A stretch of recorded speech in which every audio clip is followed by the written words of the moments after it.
Hello everyone, welcome to StudyIQ IS English channel. My name is Shubham Sagar and today we'll do Hindu analysis of 25th June 2025. As always, we'll take 7 articles.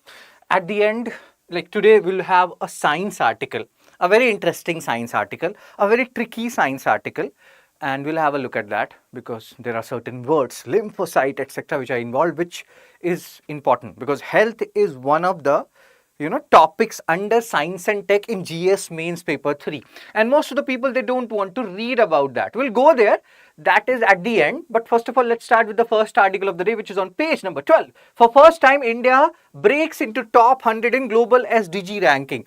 SDG, Sustainable Development Goals, we have talked about it earlier also. 17 goals, 169 targets have to be achieved by 2030, and UN has created an organization to look into how they are going to achieve these 17 goals and 169 target. That particular organization is known as SDSN, SDSN, Sustainable Development Solution Network, and they have UN SDSN, they have come up with this global SDG ranking where India has, for the first time, as you can see here, broken into under 100. So it's a great leap forward for India. And if you see this particular source is UNSD, you can see here, India's rank 99th on 2025 SDG index. We will go and we'll have a comparative analysis with the neighboring countries also, how they are performing. Good morning, Rishi. Good morning, Anuj.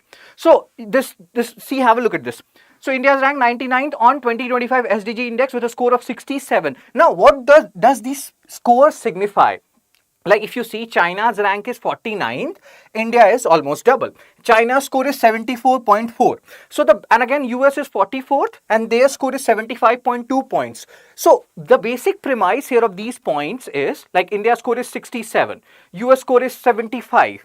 So the closer you are to 100, the closer you are to achieving the 17 SDG goals. So you have to remember those SDG goals. That is important. Good morning, Jagatpati. Good morning, Shashikala. So let's have a look at this article now. I have just given you a brief overview. So India's SDG ranking improvement. India has ranked 99th out of 167 countries. It's a matter of great pride for us because anything which happens for the first time, your first love, your first crush, first. So anything first is very, you don't forget about that, do you? So India's first time in the top 100 of the SDG index. India's SDG score is 67. I have told you the basic premise of score. If you have attained the score of 100, that means you have attained all 17 goals and 169 targets. Closer you are to 100, closer you are to achieving 17 goals to 169 targets, up from a rank of 109th in 2024. So we are doing awesome. Good morning, Mamta. Comparison with other countries, China 49th, almost less than half of us. So they are doing good. It's fine. See, always compare yourself with yourself. Sometimes, and this is very much applicable, and for you also, for us also. Let's say one of our videos got 60,000 views. We are like, what is the other faculty, how much views they are getting? Don't be in this rat race. You will never be satisfied. There will be someone who will be getting 2 lakh, 3 lakh, and you'll be like, I also want that. Always compare yourself with yourself, and that is what this SDG index is teaching you. India is doing better than what it was earlier. We have to keep on competing with ourselves. At the same time, we also have to have a look at what other countries are doing. Great. We can learn from it, but we should not lose sleep over it. That is what I am trying to tell you here. United States is ranked 44th. We have discussed this. This is just a repetition. So, yes, sir. Good morning, Sanjana. Good morning, Amal. Okay. So, India's regional labors, if you see, again, this is fine, comparative analysis, but just remember this in your real life. If you're doing better than yesterday, it's awesome. India is doing better than what it was doing earlier. So, Bhutan 74th, better than us. Nepal 85th, better than us. Bangladesh 114th, worse than us. Pakistan 148th, oh my god, much worse than us. Maldives 53rd, Sri Lanka 93rd. So if you see this, our regional neighbors, we are doing much better than Bangladesh and Pakistan, and slowly and gradually, inshallah, oh my god, we'll do better than Bhutan, Nepal and Maldives and Sri Lanka also one day. Cool, sir. So today I have got that studio where I generally do Hindu analysis. Yesterday I was in another studio, and day before yesterday evening I arrived. So I was in full on sleepy mode yesterday. So today I'm awesome. So India's progress over the years, you can see the ranking in this SDG index. India's, you see how much better we are performing, and this is actually good. So measures progress towards achieving 17 SDG. I think, see, understand one thing. Sustainable development goals, it's a recurring pattern. I have taught for UPSC, I have taught for state PSCs. In UPSC as well as state PSC, they keep on talking about sustainable development. 17 goals, we have seen it earlier as well. As we have discussed, a score closer to 100, a score of 100 represents full achievement of all goals. So India is hovering around mid 60s. So these are 17 goals. You have to keep on, looking at it from both pre as well as mains perspective. I'm not in Kolkata, Sanjana, now. So yes, so what we are discussing here, and last time when we have discussed about SDGs, we have seen this 5 gender equality, 5 into 2, 10 reduced inequality. So both these SDGs are similar, and that's how you can remember these SDGs. You have to remember them. If you see 13 till 17, more often than not, most of them are related to environment GS mains paper 3. So you have to paste it on your wall, this particular image. You have to look at it like you look at the image of your boyfriend or girlfriend. You have to just admire the beauty of these 17 SDGs and 169 targets. Oh my God. Okay. So global SDG progress. Now, let's talk about what UN SDSN Sustainable Development Solution Network is talking about. How much SDGs we can achieve by 2030. It came into existence in 2015. We are talking about Sustainable Development Goals. They replaced MDGs, that is Millennium Development Goals. It has to be achieved by 2030, but SDSN is not, posing a rosy picture here. This is not about India, this is global. If we talk about world as a whole, only 17% of 169 targets of SDGs will be achieved. So it's not a very good scenario to be in. Include conflicts and all these things they're talking about. Limited money, conflicts are happening. India, Pakistan, Israel, Iran, USA, blah, blah, blah. Top performers, as always, in most of the index, when you talk about Global Gender Gap Index, Hunger Index, this index, that index, these Scandinavian and Nordic countries, they generally perform awesome. 19 out of 20 top 20 countries are from Europe. Cool, sir. Good morning, Shriparna. Now, challenges faced by top countries, again, environmental challenges. There are 3 organizations, Rio Summit of 1992, remember it, UNFCCC, UNCBD, UNCCD, we'll talk about them later on, they will come. So this climate change and biodiversity loss, they are major challenges faced by even top countries. And that's what you're saying, US. Even US score is hovering around 70s. Their rank is hovering around 40s. Although, you can say they are a developed country. So report is authored by a team led by Jeffrey Sachs under UN SDSN. As we have discussed, Sustainable Development Solution Network came into existence in 2012. UN, I think at that time the chief was Ban Ki-moon, and their basic premise is revolving around how to achieve these 17 goals and 169 targets. So time and again, they publish these reports and we have to keep an account of it. Cool, sir. Now, MCQ 1, based on what we have read up until now. Good morning, Manvi.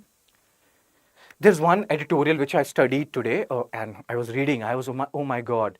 I felt like, if there is a word like intellectual dashism, I don't want to feel that dashism. You will feel so good after you read that editorial. I will show you that editorial. Awesome, awesome editorial. First of all, let's have a look at this. Consider the following statements regarding the Sustainable Development Goal Index 2025. India has entered top 100 for the first time in SDG Index. Oh my God. Score of intellectual orgasm. That's what I wanted to tell, if that is a word. A score of 100 in the SDG Index indicates full achievement of all 17 goals. India is ranked higher than China and US in 2025 edition. So what is the answer of this question? Chepandis. Chepandis cheppu telusu ledu kaadu. That means tell me.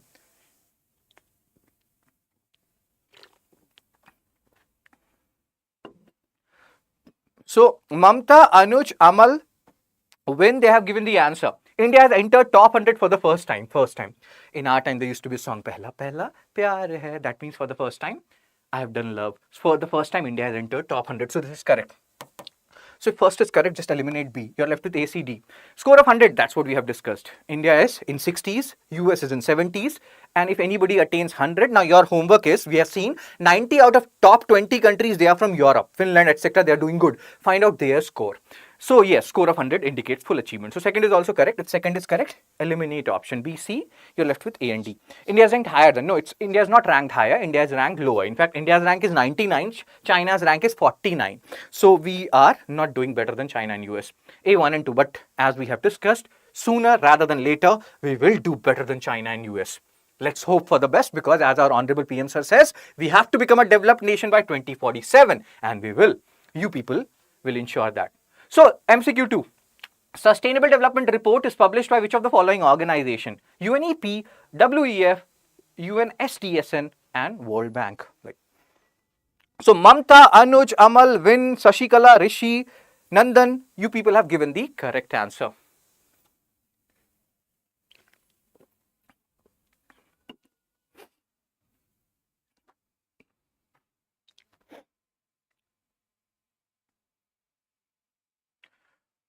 Who publishes Sustainable Development Report?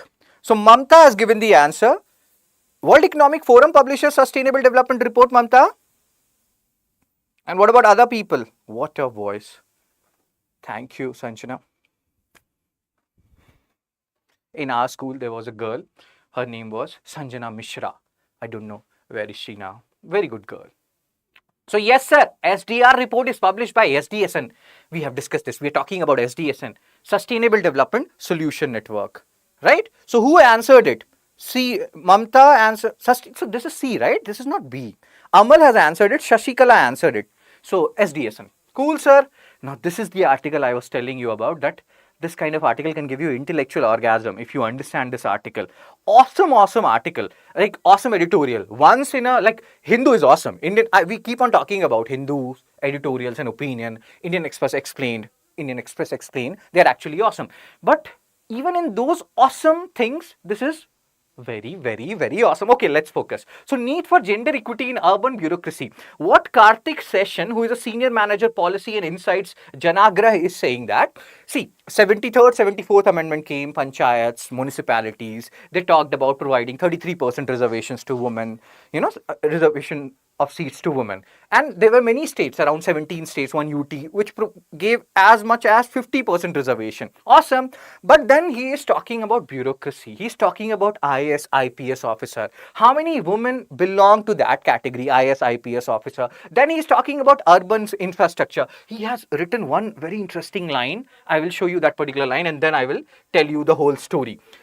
Awesome editorial. If time permit, you can even go and read this editorial. I loved it so much. So I will explain you the whole editorial. Just let's have a look at this line. These kind of quotes can be used by you because, women related issue, GS mains paper 1, society, even GS mains paper 2, issues related to vulnerable sections. So you can talk about this. To build cities for women, we must build cities with women. If you know what does it mean, I will tell you at the end what does this whole line means. Very awesome line. To build cities for women, we must build cities with women. Now, before we talk about the meaning of this particular phrase, which will be, you will write it somewhere. Just like when you talk about environment, there are certain quotes. Prakriti rakshati rakshita. Nature protects if she is protected. So similarly, write this quote related to women also. You will use it wherever, even in essay you can use it. So now let's come to this article. Awesome article written by this awesome person. So what he is saying, by 2050, and please understand, this whole editorial is important from GS1, like women related issue, GS1 urbanization issue, GS2 vulnerable section issue, very important. So 2050, over 800 million Indians, 50% of population will live in urban areas. School will become largest driver of global urban growth. You can see all these things. Progress in political representation. This whole editorial is about gender equity. Here we'll also talk about gender-based budgeting. What is gender-based budgeting? When was it introduced? 2005, 2006. What is this all about? And then we'll solve some questions. So 73rd, 74th constitutional amendment mandated, just give me a second, 33% reservation. There are certain states, Odisha is one prominent example, and not only Odisha, 17 states, one union territory raised this to 50%. Awesome figure. But then there is also one concept which is there, Sarpanchpati concept. Women are there in panchayats, but in general, who are taking the decisions? Their husband, right? So again, let's see here. Women now make 46% of local elected representative. Ministry of Panchayati Raj, they have given this particular data. All these are very good figures, silver linings. But then there are issues. When you talk about bureaucracy in general, what is happening here? Bureaucracy remains male dominated. 20% of IAS officers are women. And if you see lower representation in urban planning, 11.7% of police personnel are women. So, and even then, these people are in desk role. So, girls who are attending my class, you people will increase it. And then the author is suggesting certain measures, how we can increase women representation when it comes to bureaucracy. Not only bureaucracy. Here he has talked about public transportation in urban infrastructure. Women, as compared to men, they use more public infrastructure. They use more buses, etc. But when you talk about urban infrastructure, we have talked about it in the previous Hindu analysis also, where we have talked about tram, etc.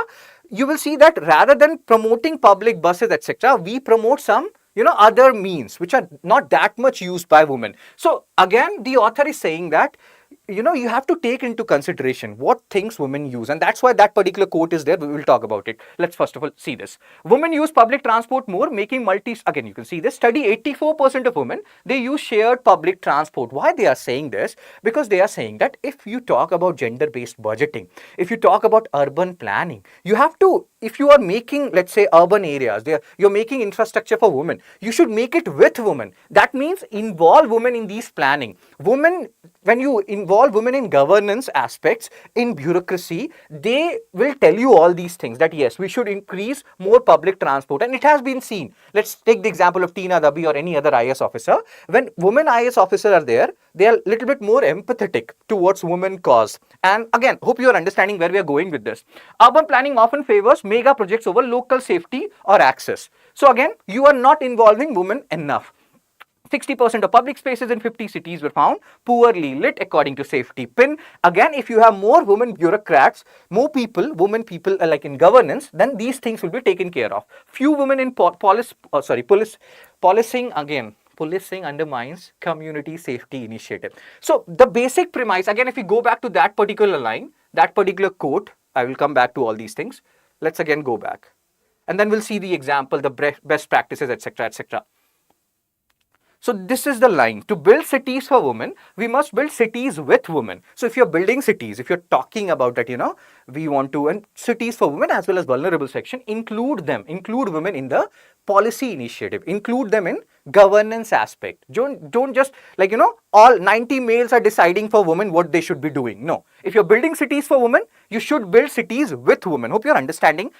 When Manvi, Amal, Nandan, Sanjana, are you understanding what is the basic meaning of this particular quote? Now let's go back to the figure. If you do, please do tell, because this is important. Okay, so this is what we are discussing. Very few women in policing.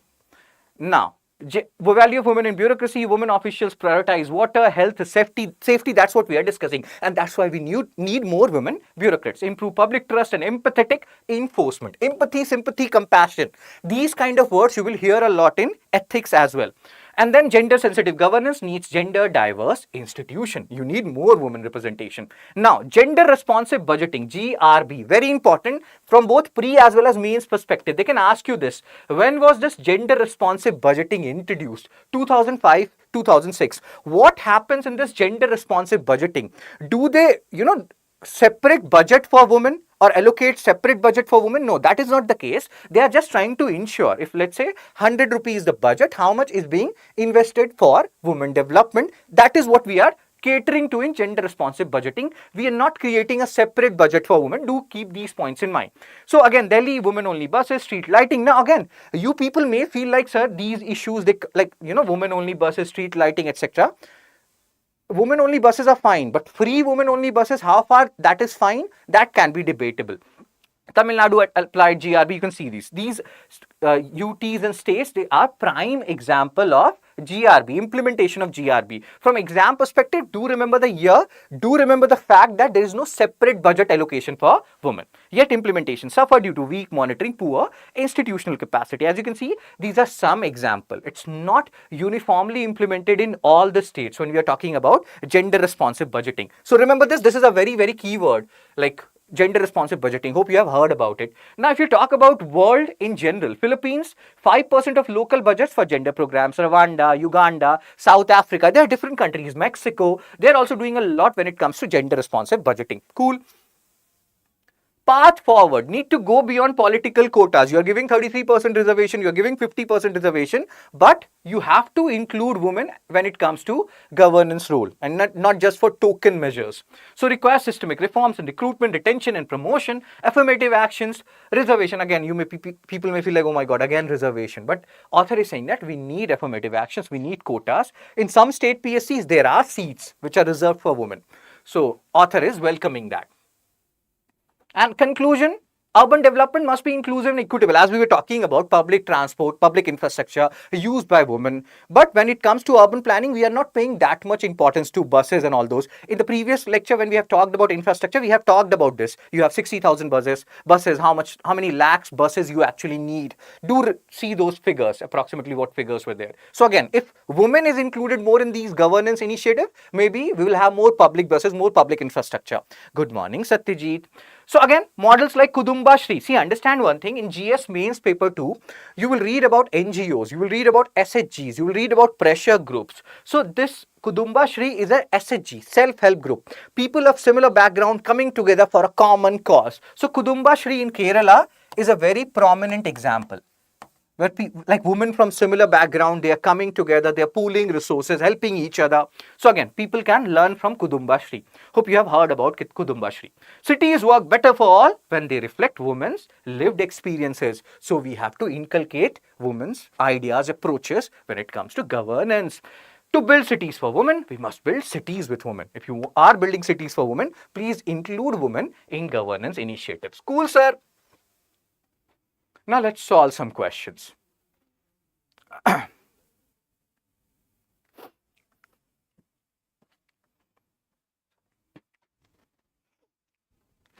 So which of the following constitutional amendments relate to reservation for women in local bodies in India?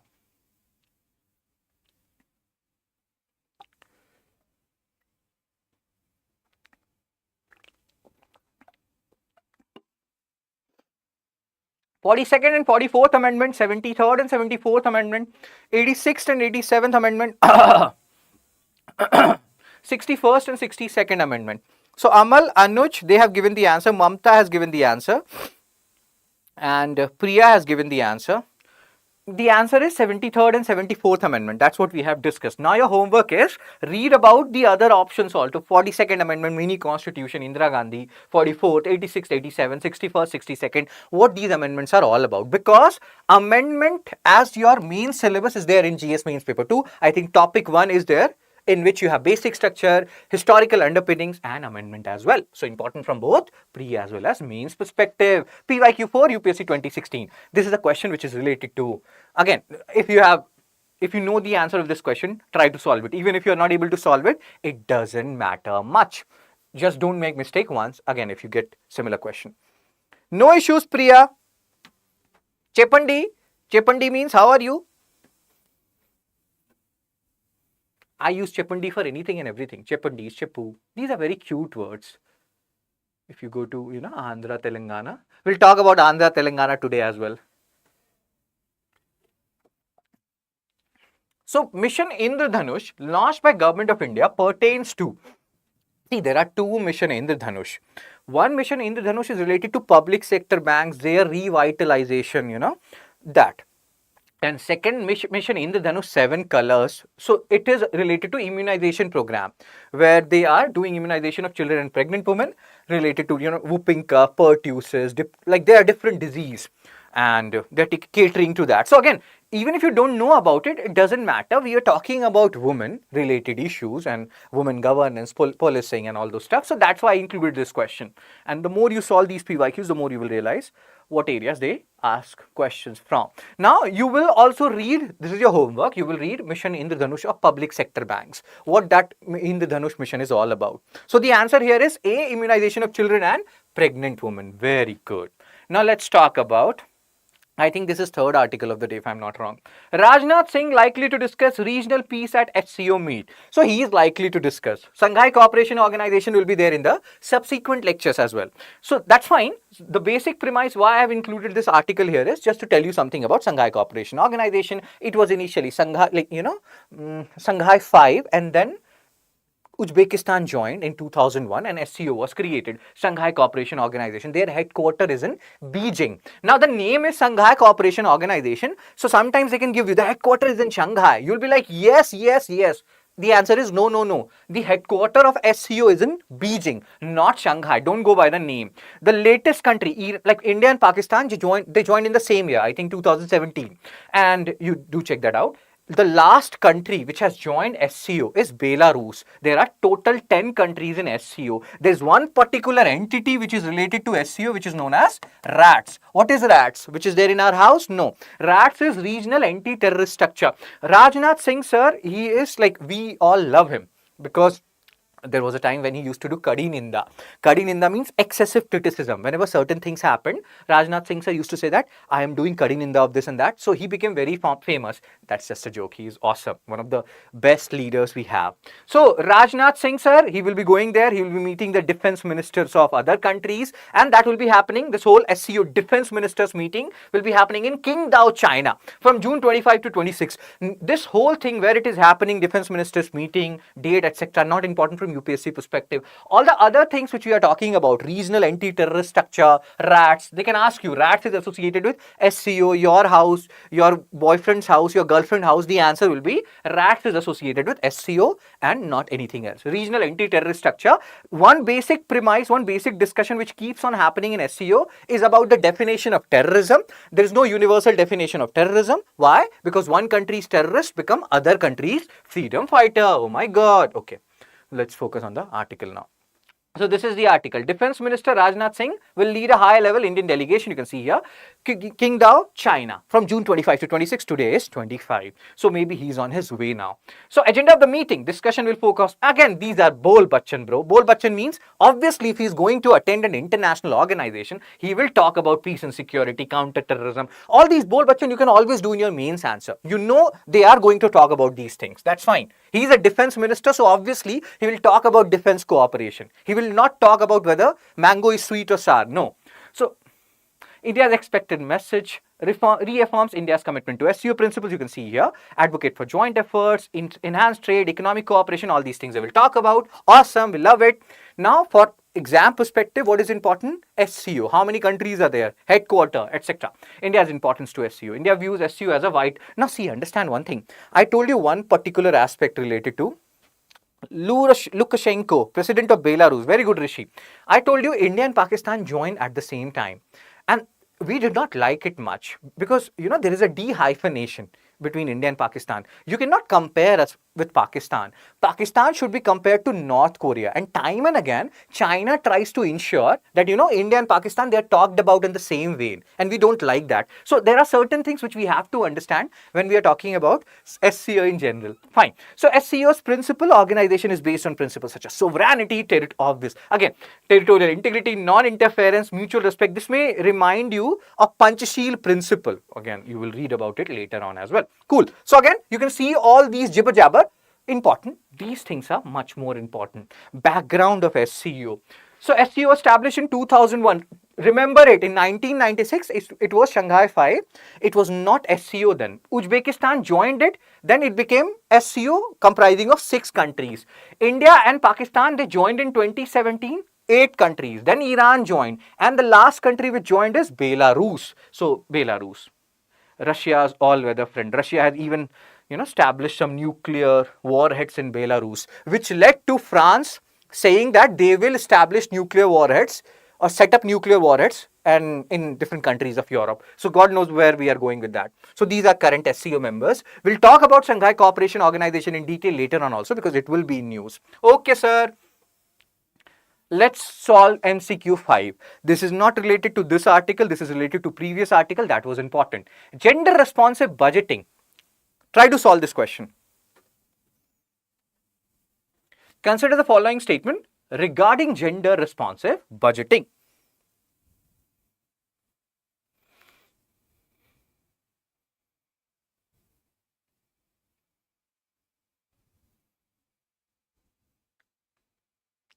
So GRB aims to create separate budgets exclusively for women. GRB was first introduced in India in 2005-06. GRB is implemented uniformly across all Indian states.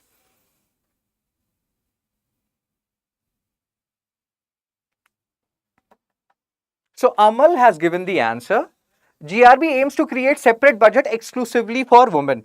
Priya has given the answer. See, when we are talking about gender responsive budgeting, what we have discussed, they are seeing how, like if you're allocating 100 rupees, how much is being spent on women. Rather than creating separate budget for women, they are just trying to see how much is being spent on women, and they're just keeping a track of things. They're not creating separate budget. It was not like the erstwhile railway budget and all those things. No separate creation for budget. First is wrong. We have talked about it. So if you eliminate one, you're left with B and C. So second is correct. You don't need to check for it. Check the third one. GRB is implemented uniformly. We have seen this. There were certain examples. We talked about Kerala. We talked about Delhi and Tamil Nadu, I guess. So not uniformly. Not every state is taking it seriously enough. So they have to do that. So the answer here is B, 2 only. As stated by Amal, Sanjana, Anuj, Rishi, Priya, Shashikala. Very good. Cool.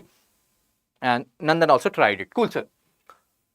Now let's solve MCQ 6. Which of the following best describes the phrase to build cities for women? We must build cities with women.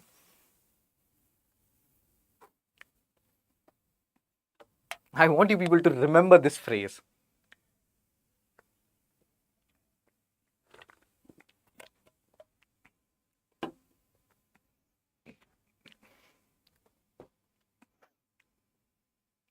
What is the meaning of this phrase? To build cities for women, we must build cities with women.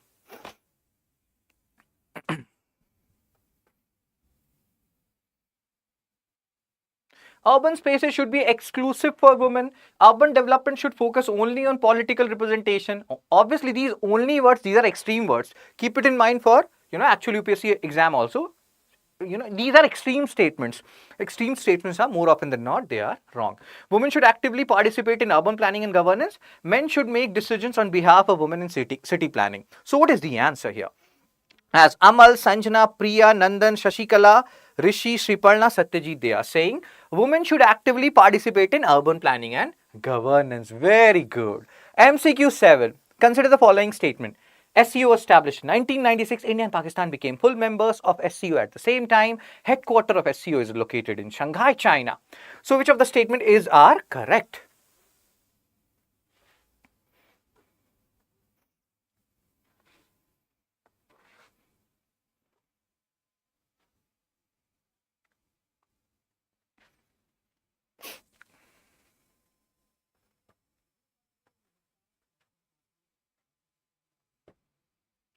How many of these statements are correct?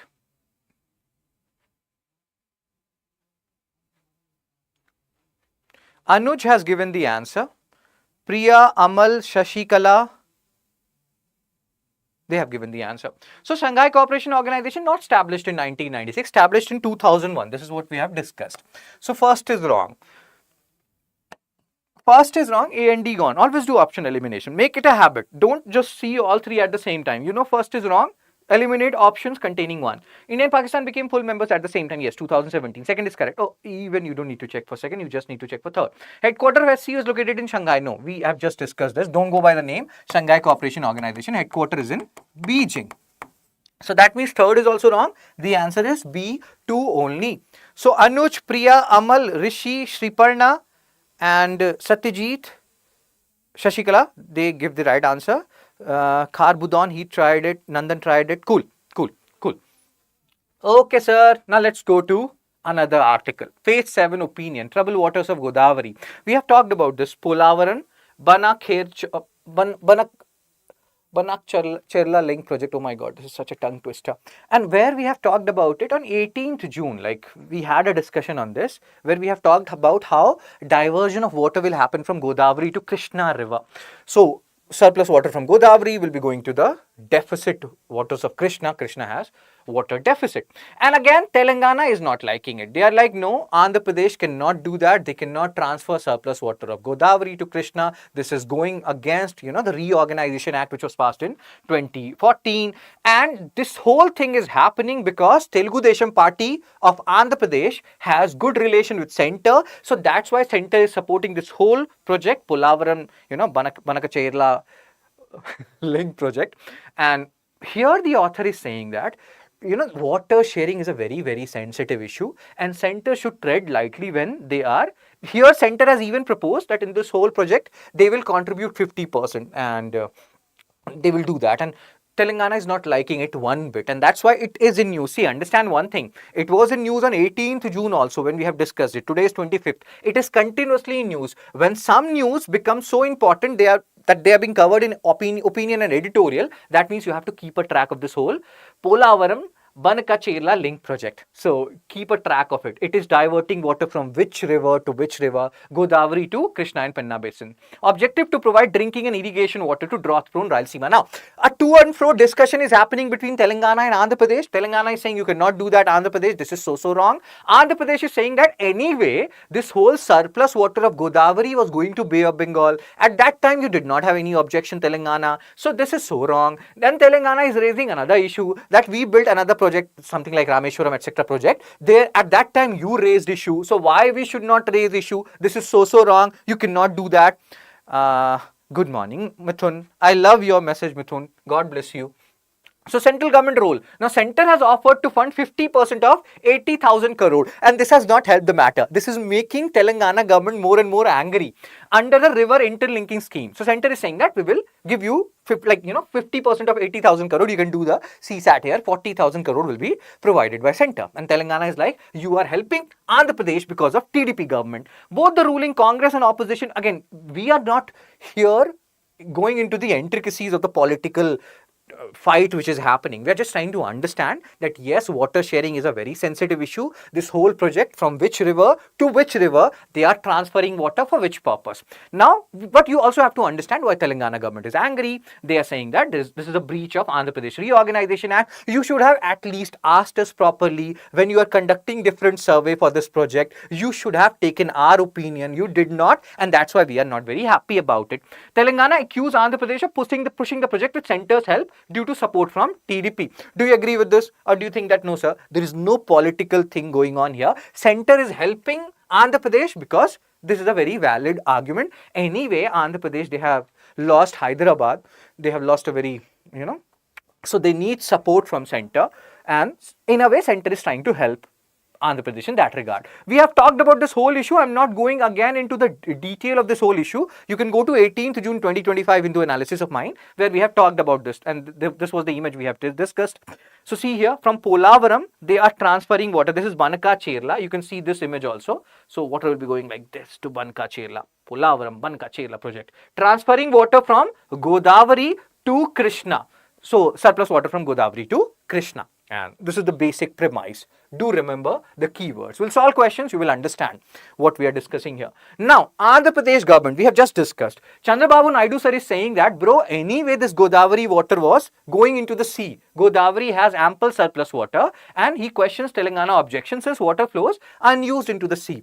And again, Telangana government is like, no bro, you cannot divert the flow. You are, playing with the river flow and all those things, the natural things. And again, it doesn't matter whether it was flowing unused into the sea. Earlier, you raised an objection with our project, so we will raise objection now. You should have at least consulted us. Center should not have given you 40,000 crore. 40,000 crore is not a small amount. Water sharing is a very sensitive issue, and that's why center should take into consideration the grievances of Telangana. That's what this author is saying. Center must remain neutral and balanced in handling such interstate water dispute. So if you have any particular view on this, Rishi, what issue are you facing? You can post it in the comment section. What is your view? Is center favoring Andhra Pradesh, or you feel like, no sir, center is just doing its role? Somebody has to support Andhra Pradesh right now. They have lost Hyderabad. It feels so like, okay, let's not go there. That's a very, very sensitive issue, the Hyderabad issue. I had been in Hyderabad, I know. So let's solve MCQ 8. Which of the following countries is not a full member of SCO as of 2025? This is a question based on the previous article. Iran, Belarus, Sri Lanka or Uzbekistan?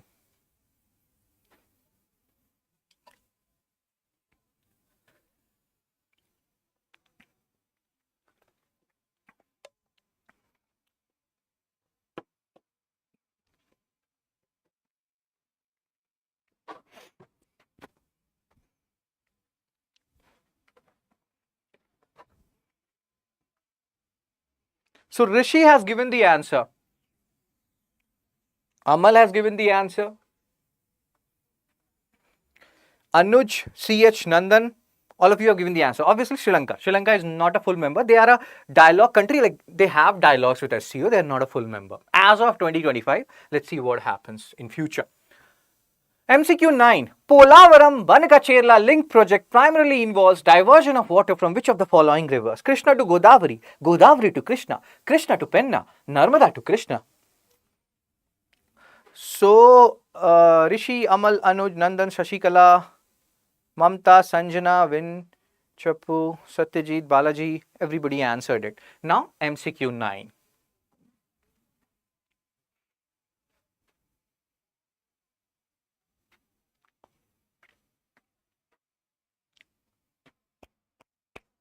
Why is my hair so distorted?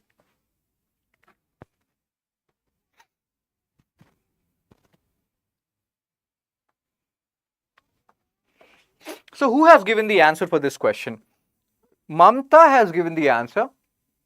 Sanjana, Sashikala, Anuj, Vin. So it is, diverting water from Godavari to Krishna and some portion to Penna also. So Godavari to Krishna. So the answer is B.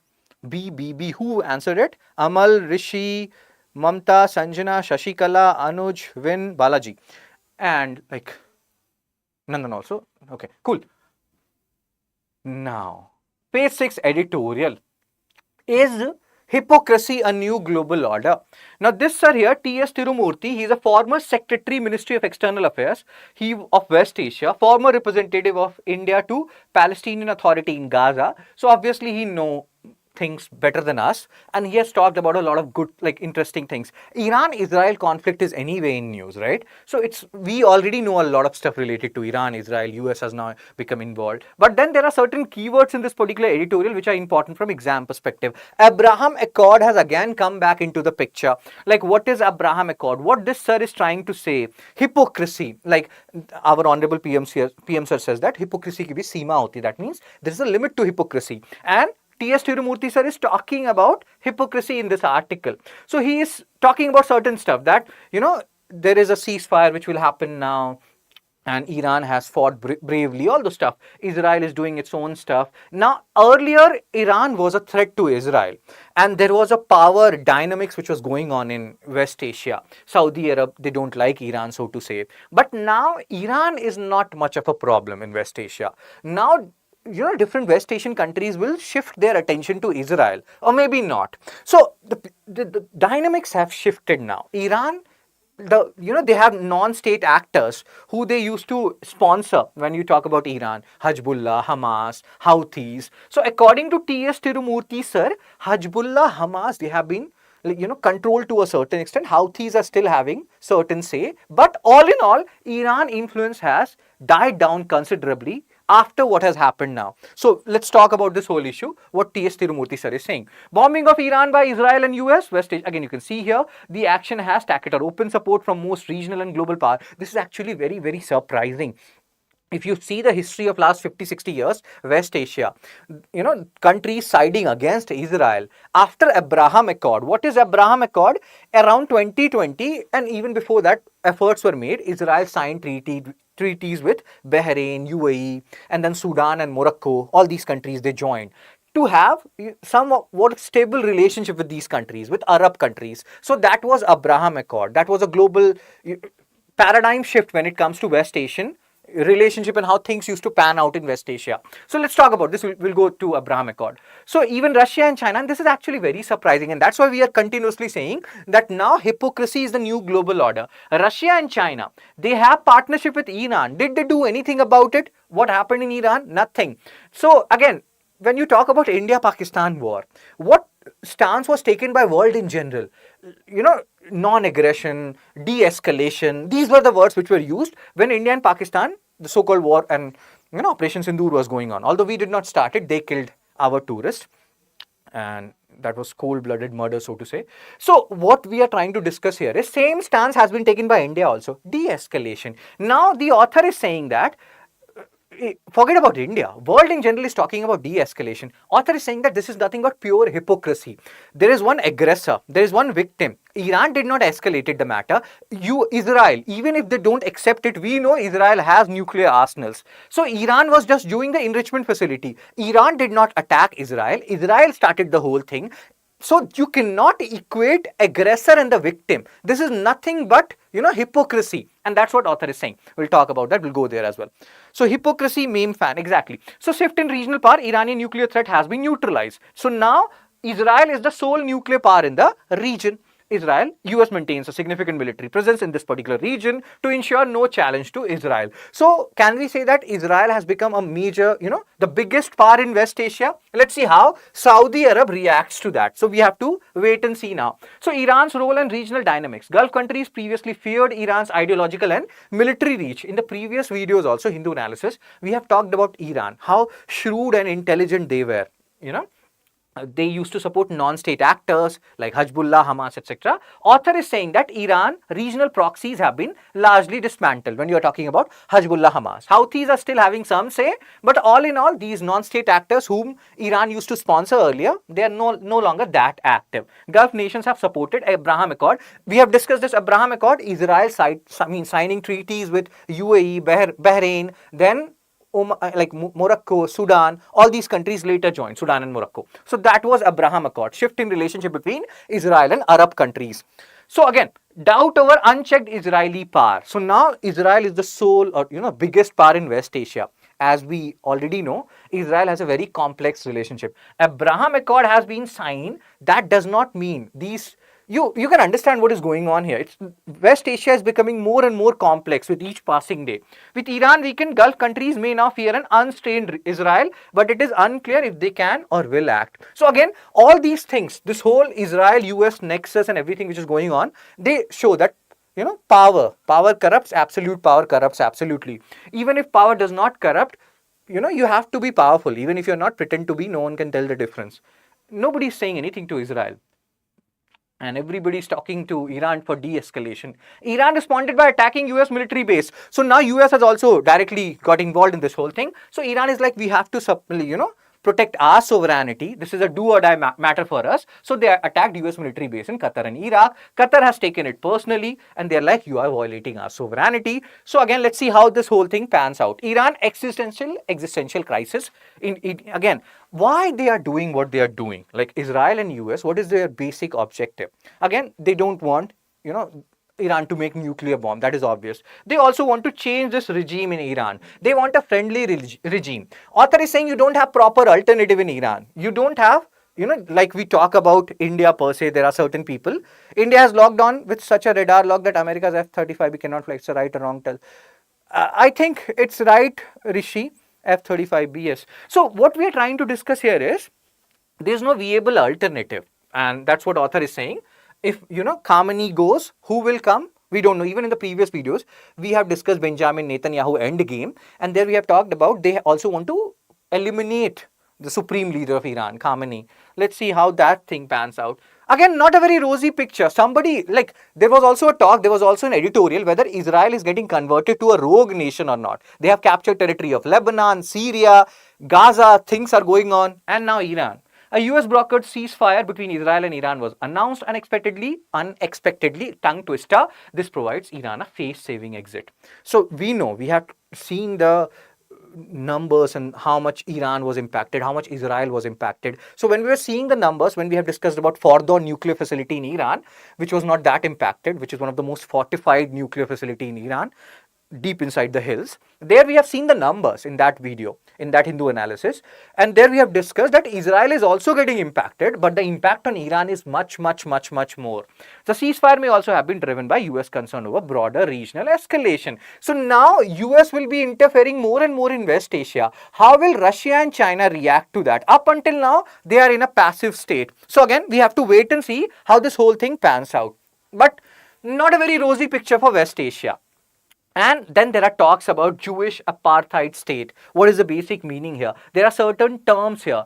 Earth Israel. Earth Israel means land of Israel. That is the basic concept of Netanyahu, where he talks about land of Israel will include Gaza, West Bank, all these things. And they will capture it. What after capturing or annexing Gaza? So author, who is who is an IFS officer, if I'm not wrong, he's saying that there are two options. Israel become a Jewish apartheid state, Jewish, like in South Africa, you had this white people and all those apartheid segregation. So you become that Jewish apartheid state denying Palestinian equal rights, or you become a genuine democracy. Again, the author who was there in West Asia, who has dealt with West Asian affairs, he's saying that very, very less chance that Israel will be a genuine democracy. They will be hovering around this Jewish apartheid state. Well, they will be segregating Jew people and non-Jew people or Jewish people, and they will be treating Palestinians as second-rated citizens. That's what author is saying. So again, they can even ask you this question: is Israel a Jewish apartheid state? You can have your own views on that.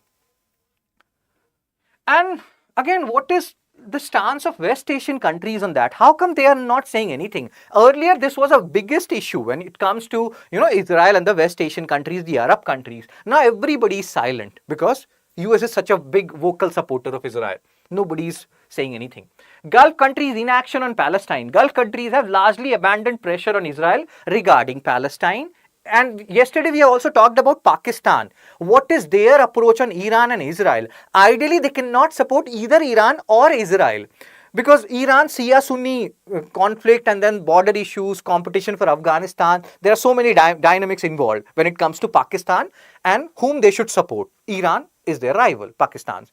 When it comes to Israel, Pakistan cannot support Israel because they are concerned about these Palestinian people. So there was a contradiction involved in Pakistan's stance over Israel and Iran as well. People, they supported Palestinians, but the government of Pakistan, the military, they have to support US. If they are supporting US, they are supporting Israel. So there is whole contradiction which is going on not only in West Asia, but even with our neighbor Pakistan. And you can see that ambivalent approach being present even in these Arab countries. That's what the author is saying.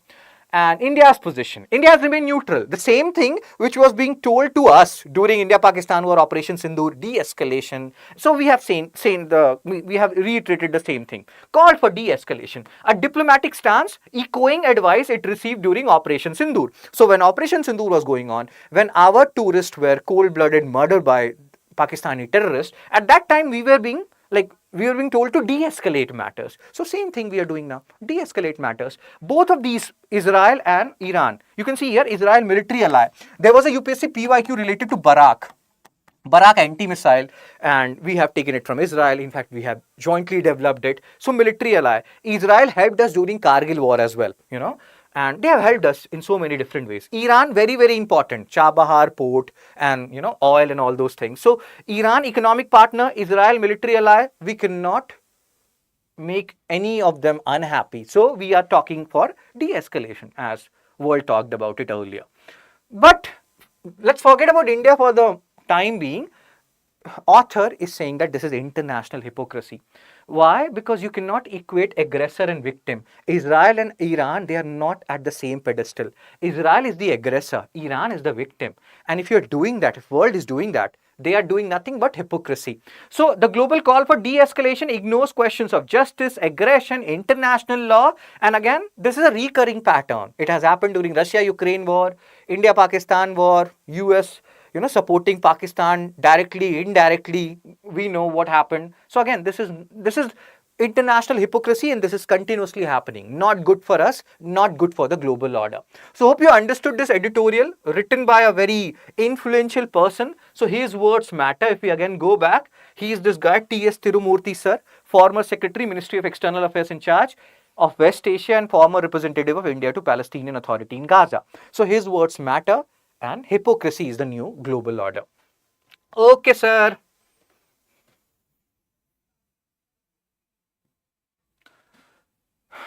Okay, now let's solve this question. Where have we gone? Oh my God. Yes. So MCQ 10 of the day. The Abraham Accord recently seen in news primarily relate to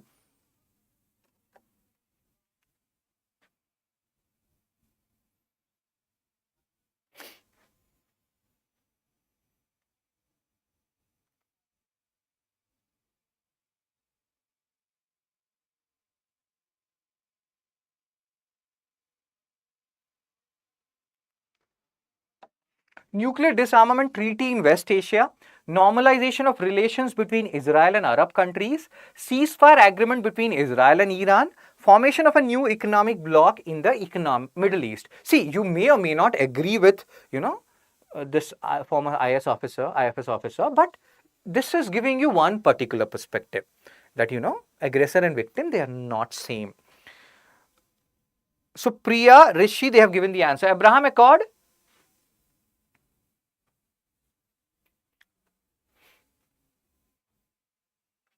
Priya, Rishi, Shashikala, Amal, Anuj, Sanjana. Normalization of relations between Israel and Arab countries, UAE, Bahrain, Morocco, Sudan. So normalization of relation. B is the answer. ठीक है. Now, there's another article which was there on page number 11. Himachal is doing lots of, revolutionary thing from the last 1 year or so. So they have passed one more revolutionary bill, and that bill was actually passed by them in December 2024. It has got president approval. So what this bill is all about, that the public servants, you can see here, if you cannot, I will show you, I will tell you. Again, you people can write in the comment section whether you agree with this or not. GS mains paper 2, role of civil services in a democracy. GS paper 4, ethics. So they talk about civil servant. So what is happening in this bill? It shields public servants from arrest without government sanction. You become an IS officer, IPS officer, you did some corruption, you will not be arrested until unless government approve your arrest. So now Congress government is ruling here. The opposition party, the BJP party, is saying that this will promote corruption. And there are different types of corruption which you will read when you are reading ethics, collusive corruption, coercive corruption. According to second ARC Ethics in Governance report, this collusive corruption has increased after 1991 reforms. So what is coercive corruption? When people are forcing you to pay bribe. What is collusive corruption? When you are a civil servant, let's say Sanjana is a civil servant, and somebody came and gave Sanjana 1 lakh rupees and some sweets, etc. 1 lakh rupees so that Sanjana can buy some sweets, and that guy or girl is saying that we will ensure that Sanjana's kid get admission in Doon school. In return, Sanjana will do something for her. So this is collusive corruption, and that collusive corruption has increased after 1991 according to second ARC Ethics and Governance report. You will read about it. So now many people are criticizing this Himachal police bill, but Honorable President ma'am, she has given the approval that yes, this is good, because if we are arresting public servants and without government sanction, that will lead to delay in public official works, etc., etc. So they have done this whole thing. Do you support this whole thing? Let me show you this whole thing. What is this issue is all about? I've given you a gist. So President Draupadi Murmu has given her approval to a bill passed by Himachal Pradesh Assembly, and this is Himachal Pradesh Police Amendment Bill. And what will happen? It was passed by them. It required presidential assent because this is actually a very unique kind of bill. So many things will change. Purpose aims to shield public servants from arrest without prior government sanction, supposedly to allow them to perform their duties without fear. So again, do you support it? Sanjana and others, what is your view on this? Do you support this? Because anybody can come and say that no, this government official, he has done corruption, etc. Arrest him. So that does not happen. You can do your duty without any fear, etc. That's why Himachal Pradesh, they have brought this particular bill. What is your view on this bill? Support, again, Congress government have passed it. BJP members are saying that it would provide a cover for corrupt officials. Do you agree with that assessment, particular assessment? Here, even like you don't have to write in exam what Congress is saying, BJP is saying. You will say what critics are saying. So this is an argument for, like, against this particular bill. The for part was, you people as public servant, you can work without fear. Nobody can arrest you until government sanctions it. Now the second point is, this will delay the whole process. You have done corruption in 2014. Up until government sanction comes, maybe 1 year, 2 year will pass. God knows how, how government works and how government operates. So again, will it provide a cover for corrupt official? What is your view on this? Or you are like, no sir, this is actually good. We should work, public servants should work without fear. CM Sukhvinder Singh Sukhu sir, he is saying that no, it is intended to help public servants, which you people will become, discharge their responsibility fearlessly. The move is controversial, raises concern over accountability and potential misuse of legal protection. You are understanding what is happening in this particular bill. What is your opinion? If you have any opinion on this bill, feel free to share it in the comment section, because our views actually matter. Let's solve this particular question. We have talked about OIC, Organization of Islamic Conference, yesterday.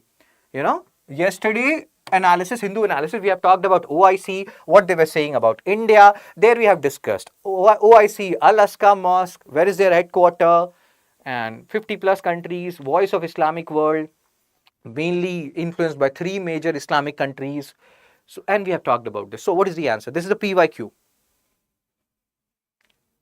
asked by UPSC in 2007. Okay, Sanjana. Amal does not support it, Sanjana does not, Mamta does not, Sashikala does not support that particular bill. Government sanction process should not be delayed.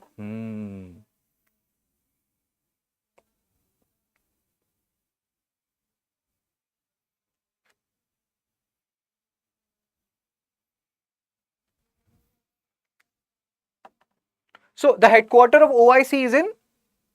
Who has given the answer? Karbadon has answered it. Anuj, Sanjana, Rishi, Sashikala. The answer is Jeddah, Saudi Arabia. There the headquarter of OIC is located. You can watch yesterday's analysis where we have discussed this. Now, the last article of the day, page 18, science article, technique to make CAR T cell in vivo could transform cancer care. Now, this is an article which I am very, very sure most of the people who do Hindu analysis, they will leave it because this is very, very technical. But you cannot leave science and tech in UPSC pre, can you? And if you see this year's science and tech questions, BJP also posed the bill. Why president signed? This is a question, Amal. Again, why president signed it? Nobody knows for sure. But you know, the consensus, until or unless president has some serious grievances, they have to give assent. So maybe, but let's see why. Again, that's a very valid question. Let's see how this whole thing pans out. Yeah. Cool. So technique to make CAR T cell. Now, what is this whole issue all about? So T cells. Now, these are the cells which, these are types of white blood cells. If you have basic idea about science, even if you don't have, you will understand. Just hear me out. Very important. Science and tech, most of the people, they don't like it. So these are some form of white blood cells and they fight different types of, viruses, and they fight against infections, so to say, in simple terms. Now, when they're fighting against cancer cell, what generally used to happen was, we used to do it ex vivo. In vivo is when you are doing certain things inside the body of an organism. You are not transferring. Let's say, earlier what used to happen in CAR T cell, which was done for tackling cancer, we used to take out these T cells from our body and we used to work on it, and then we used to reintroduce it in our body so that they can fight cancer cell. Now something new has happened. This T cells, they will be treated in vivo inside the body of the organism, because earlier T cell, which is a form of white cell, they were taken out from your body, and the whole process used to become very expensive. 60-70 lakhs you used to incur when you are fighting cancer. Many people used to die even before they have actually died, because 60-70 lakh is a very, very big amount, right? So conventional CAR T cell therapy, what used to happen earlier, it retrains body's immune T cells to recognize and kill cancer cell. And in that scenario, in the conventional CAR T cell therapy, you will understand it. Just listen to me. I will give you some questions. You will understand everything. So the point here is, earlier these T cells, what are these T cells? They are type of white blood cells who fight against infections. Now, T cells are extracted from the patient, genetically engineered to express ceramic antigen receptors. So that's why this is named as CAR T cell, CAR, ceramic antigen receptors, and reinfused to fight cancer. So these white blood cells, they will be taken out from your body, they will be injected with certain things, and then they will be reintroduced into your body to fight cancer. So you can understand how complex this whole process is, how time consuming and expensive this is. 60-70 lakh it used to cost in India, requires lab processing. And now the thing, again, you can forget about all these things, CD19, B cell, blah, blah, blah. Just remember the basic premise, that will help you. Now, because this CRISPR-Cas9 gene editing technology, all these things are there, and UPSC has asked questions on them earlier. So if we see this now, why we are reading about it. So you can see this whole T cell and retraining, etc., it used to happen ex vivo, outside your body. Now it will happen in vivo, inside your body. New research, in vivo CAR T cell therapy. Now what will happen here? Delivers mRNA. Again, you forget about these technical words. So now inside your body only, there will be certain nanoparticles. Again, nanoparticles are important from science and tech, because they have, UPSC has asked questions related to nanoparticles in mains as well. So no cell extraction, no lab modification, your T cells will be treated inside your body, and that's why this is in vivo. Use mRNA, blah, blah, blah, target again, you can forget about it. Hope you understood the basic premise. I will give you one question and that will help you in remembering stuff. So mice, now this has been tested, this whole in vivo technology. When we are not taking out T cells from our body, we are treating it inside the body to fight cancer cell. And it had given good results in mice, monkeys, advantages, no chemotherapy, standardized dosing, reduces need for high-end infrastructure. But we have to do a proper clinical trial of it on humans and all these things, and then only we can introduce it. Study marks a potential paradigm shift in CAR T cell therapy. And you can read all these jibber jabber. Let's have a look at the question. MCQ 12. Main advantage of using mRNA and lipid nanoparticles for CAR T cell therapy is. So the research which has happened, what will be the benefit of it? Have a look at these options.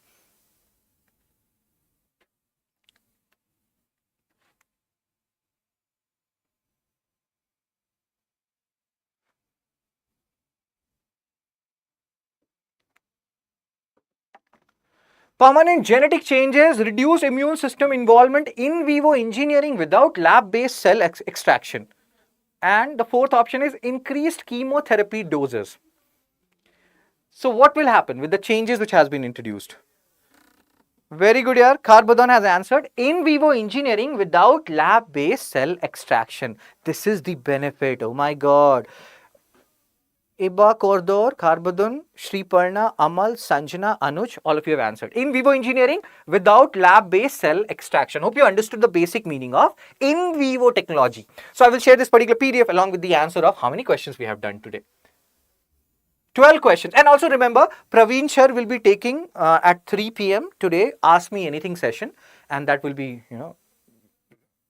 telecasted live on YouTube as well. If you have any doubt related to whatever queries you have, you can ask him on YouTube today at 3 p.m. So fun study with Shubh. I will share this particular PDF. You can join this PDF, this Telegram channel of mine. If you have not joined it, you will become a part of my family. Oh my God. Okay. And yes, sir. If you're facing any issue in your UPSC preparation, you just tell me a score out of 11 questions I think we have done today. How many you got correct? You can post it in the comment section. Also, if you are a beginner, you can join and you are facing any issue related to UPSC syllabus, streamlining your syllabus, streamlining your preparation, streamlining your notes, mental issues, not able to study regularly. There can be plethora of issues. So I'm there. I'm doing Hindu analysis every day at 10 a.m. You can ask me, you can ask your, is there any Ivy Nest apartment near you? Oh my God. I don't know. I live in Elita Garden Vista, which is there in Newtown, Sanjana, in front of Shapurji Palanji. Let's focus here what we are discussing. So if you are a total beginner and you're watching these Hindu analysis for getting conceptual clarity, that you will get. So I'm not going anywhere. But at the same time, you need, core subject knowledge as well. And you need knowledge in other areas as well. And you have you are not that confident about 2027, then you can join our long-term evening batch. Admissions are closing on 30th June. Please understand one thing. Evening batch, morning batch, you keep on hearing about it. If it's an evening batch, it is 6 p.m. to 9 p.m. batch. If it's a morning batch, it's an 8 a.m. to 11 a.m. batch. Evening batch is actually good for me also, because if you're attending this batch, evening batch, 6 p.m. to 9 p.m., then you can easily attend my 10 a.m. to Hindu analysis. If it's a morning batch, 8 a.m. to 11 a.m., then it will clash with my Hindu analysis. So that thing happens. Cool. So forget about the price. Price will reduce if you use my code SHS Live. And again, this long-term batch is for those people who are complete beginner, who will be giving UPSC pre in 2027 or afterwards. Let's say you are planning to give UPSC in 2026, then you can join. I think that is a morning batch. And how you can join it, most of you people may know about it if you have watched my Hindu analysis earlier. If you don't know about it, you have to go to StudyIQ.com. You can even, download the app, StudyIQ app, free from Play Store. And from there also you can join this batch. From here, from website, you will go to all languages, you will go to English. And see, this is a 2026 morning batch. Morning batch means 8 a.m. to 11 a.m. And then what you can do is 8 a.m. to 10 a.m. you can attend that batch. 10 a.m. afterwards you can attend my batch. Whatever remaining portion of that particular batch, you can watch it later on, because you can watch video any number of times. So this is for 2026 people who will be giving UPSC in 2026. Any issue, even 1% doubt related to UPSC preparation, whether you will be able to clear it or not, you can join this batch. Do join this batch. You will thank me later. And if you're a complete beginner, then you can join 2027 long-term evening batch. Process is same for both of them. Obviously, the price will be higher for this long-term evening batch because the courses will go on for a longer period of time and the validity will be larger. So if I just show you the long-term batch, this 36999. You can go to buy now. You can see all these features. If you have any query, any query related to anything, you can call on this number 9240231070, and then you can see all these features. Mentorship, very important. I keep on telling people about it. Thank you, everyone. And for people who are who have any issues, you can call on this number related to course. Answer writing program. Once you join this particular batch, you don't have to shift to other things, other materials, NCRT, what NCRT I have to read, what chapters I have to read, whatever will be told by your faculty, you have to trust that faculty, you have to trust their source. Like I'm giving you one example. Rationalized NCRT Class 12 Chapter 7 Vijayanagar Empire, very important, you have to read it. Class 12 Chapter 10, if I'm not wrong, that was 1857 revolt. So there are certain chapters which you have to read. People who have done research, who are teaching one particular subject, they know about it more than you do. So you don't have to research, you have to trust these sources. You have to do a lot of answer writing practice, which is included. Test series you have to give for pre and mains, which are included. SIP is success in prelims. CEP is current affairs program. So yes, sir and ma'am, you can see here this is valid for 3 or 4 months. For people who will be giving UPSC pre in 2027, this will be valid till almost starting of 2029. Free fee, it is being shown 36,999. You can use my promo code rather, which you are seeing at the bottom section, SHS Live. If you apply it, this thing reduces by 7,000. You can get it on like 29,999. This is actually much less, and 7,000 matters. So that's how you will join this course. Process is similar for 2026 batch as well. And you can see these features more or less. Many features will be there, but yes, this course, 2027 course, will be a longer batch, a longer course. Okay, sir. Any queries, any doubts related to anything? Not only confined to Hindu, not only confined to course or batches. Chepandis? Or shall I be gone then?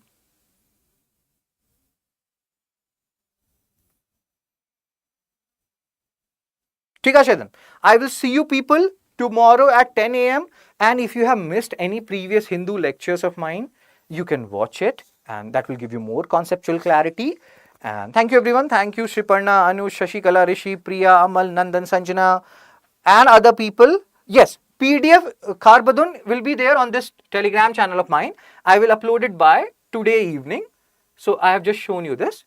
All the other PDFs are also there on this Telegram channel, Fun Study with Shubh. You can go there, you can join this channel, and you can, you will get the PDF here.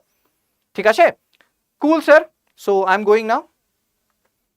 May you share the details of national emergency? I will do that. We'll talk about national emergency. We'll talk about different types of emergency, Article 352, 56, 360, and then we'll have a discussion on that, Amal. Fine. Okay. Then I'm going now. Take care. Be blessed. Tata. Bye-bye.